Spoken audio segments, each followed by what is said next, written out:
Hello everyone and welcome to this week's Global Business Update with TA. Well, looks like the April Fool's jokes for brands is getting a little serious.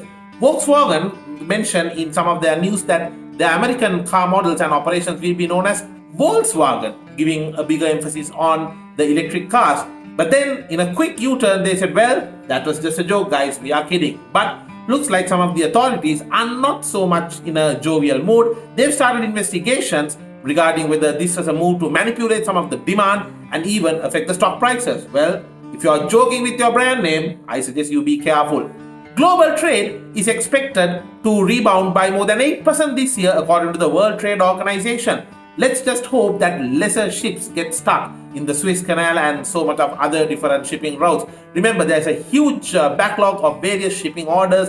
We still see some of the big ports in Europe such as Rotterdam struggling to take in some of those shipments, and issues like the ships getting stuck in the Suez Canal, which we saw recently happening to the Ever Given ship, those problems will further complicate matters. But yes, 8% rebound of international trade, that's a good sign, shows some kind of return back to normalcy.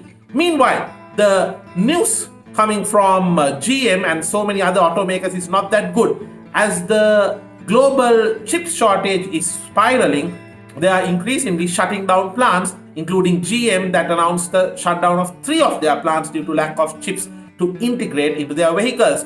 The analysts are showing the expected time for the chip supply to increase and come back to the normal levels is around 9 to 12 months. And meanwhile, the chip prices keep rising and the situation for electronic manufacturing is not that good. Also, Bidenomics is the hot topic today. Well, a $2.2 trillion stimulus plan for improving infrastructure and logistics systems of US was announced by Joe Biden. Meanwhile, $585 billion of that is going to be directed towards increasing the American manufacturing system. Good policies, and let's hope the whole world gets a piece of that action. Deals and trade, rather deals and one would say various business deals and acquisitions are the hot talk of the town. In the very first quarter, there was more than $1.1 trillion worth of deals taking place between businesses.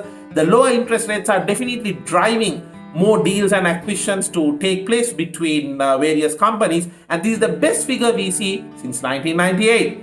On another note, we see that the biggest wind farm in the world is coming up in South Korea as they aim to cut down their emissions by more than 24% by 2030. They've done an investment worth more than $42 billion. That's right, a $42 billion plus worth investment has been carried out to build one of the biggest wind farms in the world. Looks like there's going to be a bigger push towards renewable energy in the upcoming years ahead.